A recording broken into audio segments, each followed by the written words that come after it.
নমস্কাৰ ছাৰ। নমস্কাৰ ছাৰ, আপোনাৰ নাম কি? মোৰ নাম অমৰ চন্ধয়। ছাৰ, ক'ৰ পৰা আহিছে আপুনি? গাঁও খুৰানা, জিলা মহেন্দ্ৰ, হাৰিয়ানা। ছাৰ, সন্ত ৰামপালদেৱ মহাৰাজৰ পৰা আপুনি নাম দীক্ষা কেতিয়া লৈছিলে? 27 এপ্ৰিল 2018। ছাৰ, সন্ত ৰামপালদেৱ মহাৰাজৰ পৰা নাম দীক্ষা লোৱাৰ আগতে আপুনি কিবা ভক্তি সাধনা কৰিছিলেনে? ভক্তিটো কৰিছিলোঁ, যেনে দেৱীৰ, শংকৰৰ আৰু হনুমানৰ, আৰু বহুত কৰিছিলোঁ, যেনে গাঁৱত ঘৰত যিবোৰ ভক্তি কৰা হৈছিল সেয়াও কৰিছিলোঁ। তেনেহ'লে আপুনি সন্ত ৰামপালদেৱ মহাৰাজৰ শৰণলৈ কিয় আহিলে? চন 2016ত মই সৎগুৰু ৰামপালদেৱৰ সৎসংগ শুনিছিলোঁ, আৰু সৎসংগত মই আধ্যাত্মিক জ্ঞানৰ বিষয়ে জানিলোঁ। যেতিয়া সন্ত ৰামপালদেৱ মহাৰাজৰ জ্ঞান যেতিয়া শুনিলোঁ, ইয়াতকৈ ওপৰত কোনো সন্ত মই নেদেখিলোঁ, আৰু মই গম পালোঁ যে এওঁৱে এজন সন্ত, যাক গুৰু বনাব খুজিছিলোঁ তেওঁক মই পালোঁ। যেতিয়া মই সম্পূৰ্ণ পুস্তক পঢ়িলোঁ আৰু সন্ত ৰামপালদেৱ মহাৰাজৰ সম্পূৰ্ণ জ্ঞান মই বুজি ল'লোঁ, আৰু বৰ ভালদৰে বুজি 2018ত মই নামদান দীক্ষা ল'লোঁ সন্ত ৰামপালদেৱ মহাৰাজৰ পৰা। ছাৰ, সন্ত ৰামপালদেৱ মহাৰাজৰ পৰা নাম দীক্ষা লোৱাৰ পিছত আপুনি কিবা লাভ প্ৰাপ্ত কৰিলেনে? লাভটো বহুত হ'ল।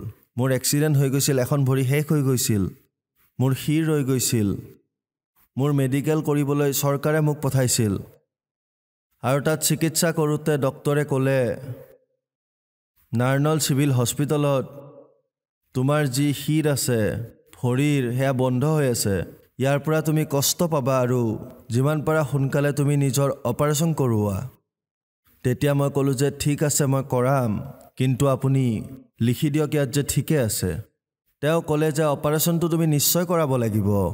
তাৰপিছত মোৰ বিষ বাঢ়িবলৈ ধৰিলে, আৰু মই চলা ফুৰা কৰিবলৈও নোৱাৰা হ'লোঁ। তাৰপিছত মই জয়পুৰ গ'লোঁ, তাতো মোৰ ঠিক নহ'ল। তাৰ পৰা ঔষধ আনিলোঁ এসপ্তাহৰ, পিছত 15 দিনৰ আনিলোঁ, তাৰপিছত 1 মাহৰ, কিন্তু তাৰ পৰা একো লাভ নাপালোঁ। তাৰপিছত মই সৎসংগ শুনিবলৈ ধৰিলোঁ, তেতিয়া ঠিক হ'বলৈ ধৰিলে, আৰু একেবাৰে মই ঠিক হৈ গ'লোঁ সন্ত ৰামপালদেৱৰ দয়াৰে। আৰু এটা মোৰ চকুৰো সমস্যা আছিল, মই কমকৈ দেখিবলৈ আৰম্ভ কৰিছিলোঁ। মই ডাক্তৰৰ ওচৰলৈ গৈছিলোঁ, ডক্তৰে ক'লে যে তুমিতো চশমা লগাই লাভ নাই, এতিয়া তুমি অপাৰেশ্যন কৰাব লাগিব, তুমি অপাৰেশ্যন কৰোৱা। তেতিয়া মই ক'লোঁ যে ঠিকে আছে, কৰোৱাম, এমাহৰ ভিতৰতে কৰোৱাম। মই যেতিয়া এই নাম ল'লোঁ 2018ত, যেতিয়াৰ পৰা মই ভক্তি কৰিব ধৰিলোঁ, মন্ত্ৰ জপ কৰিব ধৰিলোঁ, তেতিয়া মোৰ এই চকুৰ দৃষ্টিশক্তিও ঘূৰাই পালোঁ। আৰু পিছত যেতিয়া মই ডাক্তৰক দেখুৱালোঁ, তেতিয়া ক'লে যে এতিয়া তোমাৰ চকু ঠিকেই আছে, অপাৰেশ্যন কৰিব নালাগে, তুমি এতিয়া চশমাৰেই কাম চলোৱা। সন্ত ৰামপালদেৱ মহাৰাজৰ দয়াৰে মোৰ চকুও ঠিক হ'ল, আৰু ভৰিৰো সমস্যা ঠিক হ'ল, আৰু মোৰ কেঁচুমূৰীয়াও আছিল, কেতিয়াবা সেয়াই অশান্তি দিছিলে, কেতিয়াবা ঠিকেই আছিলে, মানে ক'ব নোৱাৰি। কিন্তু যেতিয়া 2018ত মই সন্ত ৰামপালদেৱ মহাৰাজৰ পৰা নাম ল'লোঁ, সেই দিনাৰ পৰা মই অলপ সুস্থ হ'বলৈ ধৰিলোঁ।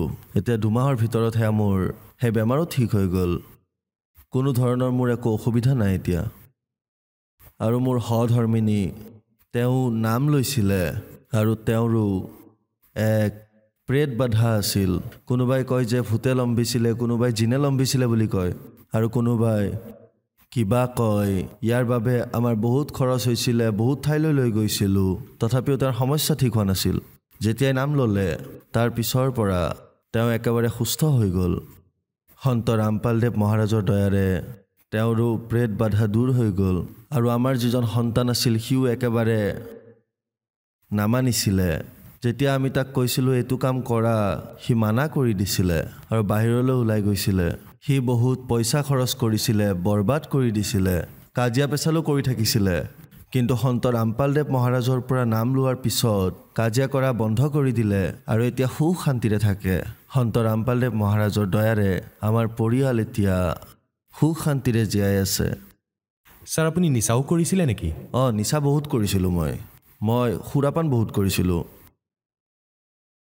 বহুত, মানে 1-2 বটল সদায় খাইছিলোঁ, আৰু ভাঙো পান কৰিছিলোঁ। মই ৰাতিপুৱা 2-3 বাৰ, গধূলি 2-3 বাৰ, আৰু দিনতো যদি কেতিয়াবা সুযোগ পাওঁ তেতিয়াও পান কৰিছিলোঁ।